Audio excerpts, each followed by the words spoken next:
Welcome to my channel SK knowledge class. दोस्तों आज की इस वीडियो में आपको बताऊंगा शंकु से गोले में बदल दिया जाता है, गोले का त्रिज्या ज्ञात करने बताऊंगा। तो वीडियो को अंत तक जरूर देखिएगा। चैनल पे नए हैं तो चैनल को सब्सक्राइब कर लीजिए और घंटी को दबा के ऑल कर लीजिए। सवाल कर रहा है कि 6 cm आधार त्रिज्या एवं 24 cm ऊंचाई वाले मिट्टी के शंकु को गोले में बदल दिया जाता है तो गोले की त्रिज्या ज्ञात करें। कह रहा है एक शंकु है दोस्तों, ठीक ना, मिट्टी का बना हुआ, जिसका कि त्रिज्या हमें आधार त्रिज्या 6 cm दिया है त्रिज्या, ठीक। आर बराबर लिख देते हैं दोस्तों 6 cm। त्रिज्या का मतलब हुआ आर से सूचित करते हैं त्रिज्या को। उसके बाद एवं ऊंचाई जो है दोस्तों इसका एच हमें दिया है कितना 24 cm, ठीक। मिट्टी का बना हुआ है। तब कह रहा है कि इसी शंकु को बाद में क्या करता है, गोला बना देता है। तो एक बात याद रखिएगा, किसी भी आकार को अगर दूसरे आकार में बदला जाए तो उसका आयतन मालूम होना चाहिए। दोनों का आयतन सेम रहता है। अगर इस शंकु का आकार है, इसे हम पिघलाकर या तोड़ के कुछ भी करके इसे अगर गोला में बदलेंगे तो आयतन दोनों का सेम ही रहेगा। तो हमें क्या करना है दोस्तों, पहले शंकु का आयतन निकाल लेना है। क्या करना है, शंकु का आयतन निकाल लेना है। लिखेंगे दोस्तों शंकु की त्रिज्या यानी कि आर बराबर कितना दिया है दोस्तों, त्रिज्या आर 6 cm, ठीक। फिर ऊंचाई कितना दिया है शंकु का, ऊंचाई यानी कि एच बराबर कितना दिया है दोस्तों, एच आपको कितना दिया है 24 cm, ठीक। अब हमें क्या निकालना है, शंकु का आयतन। हम बता दिए दोस्तों कि भले ही उसे गोला में बदल दे, बेलन में बदल दे, किसी भी में बदल दे, आकार चेंज कर दे, उससे कोई दिक्कत नहीं, लेकिन आयतन दोनों का सेम रहेगा। याद रखिएगा इस बात को दोस्तों, ठीक ना। अक्सर सवाल को देखकर विद्यार्थी लोग कंफ्यूज कर जाता है, क्योंकि सवाल में देखिए साफ साफ लिखा, यह नहीं कह रहा है कि आयतन निकालना है, साफ साफ कह रहा है कि 6 cm त्रिज्या और 24 cm ऊंचाई वाले मिट्टी के शंकु को गोले में बदल दिया जाता है। तो अब विद्यार्थी लोग कंफ्यूज कर जाता है, बदल दिया जाता है तो क्या निकालें। तो बदल दिया जाता है ना, देखिए कहीं कहीं सवाल में लिखा हुआ रहेगा पिघलाकर बदल दिया जाता है, आकार बदल दिया जाता है। तो इसका मतलब आपको समझना है कि हमें आयतन निकालना है।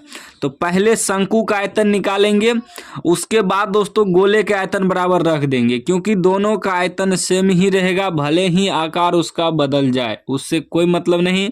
लेकिन देखिए मिट्टी तो इतना ही है ना, इतना ही जितना शंकु में मिट्टी लगा हुआ है, इतना ही मिट्टी का अब गोले बना दिया जाता है। तो मिट्टी तो उतना ही है, ना ही ऊपर से उसमें लगाया ना ही उससे निकाला, तो सेम आयतन रह जाएगा। लिख देंगे। अब लिखना है आपको शंकु का आयतन, शंकु का आयतन, ठीक ना, आयतन।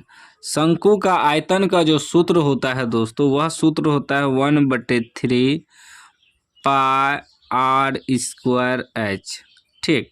तो 1/3 पाई आर स्क्वायर, पाई की जगह पाइये रहने देंगे, क्योंकि दोस्तों गोले के आयतन में भी पाई कट जाएगा, ठीक।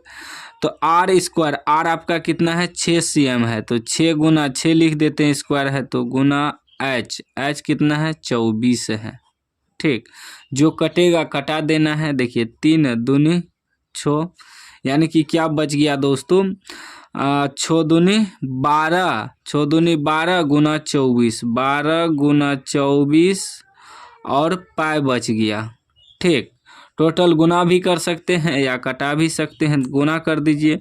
बड़ चौके 48 के 8 हासिल 4, 12 दूना 24, 24 4, 24 4 आपका हो जाएगा 28, 288 पाई cm क्यूब। आयतन में क्यूब लगता है।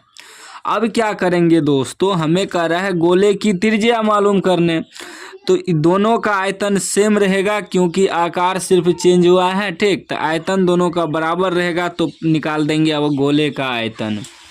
गोले का आयतन, गोले का आयतन तो गोले का आयतन बराबर जो हो जाएगा, जो शंकु का आयतन है ना, दोनों सेम आयतन रह जाएगा। तो शंकु का आयतन हमें कितना निकला है, 288 पाई cm³। इसी को बैठा देना है, क्योंकि भले ही आकार चेंज हुआ है लेकिन आयतन सेम ही है। ठीक, अब गोले का आयतन का सूत्र क्या होता है दोस्तों, सूत्र होता है 4/3 पाई r³। ठीक, बराबर 288 पाई।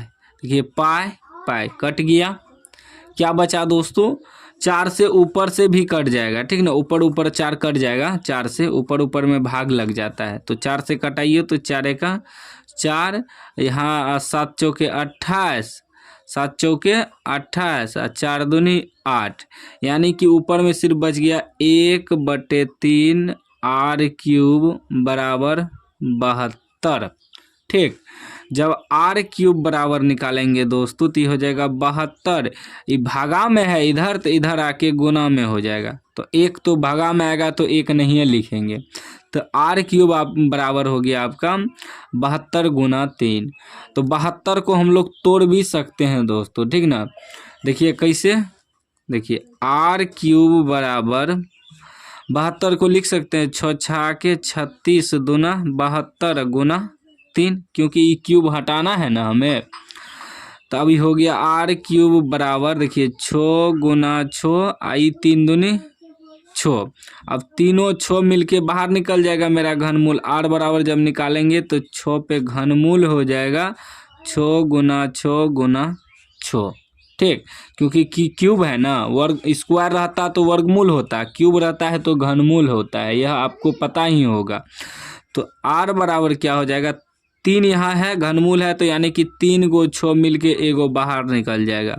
तो यानी कि दोस्तों आपका गोले का त्रिज्या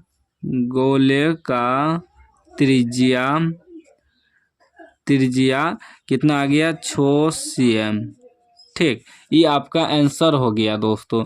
तो इसी प्रकार बनाना है इस तरह का सवाल। कोई भी डाउट हो तो कमेंट बॉक्स में पूछ सकते हैं, और अभी तक चैनल को सब्सक्राइब नहीं किया सब्सक्राइब कर लीजिए और घंटी को दबा के ऑल कर लीजिए।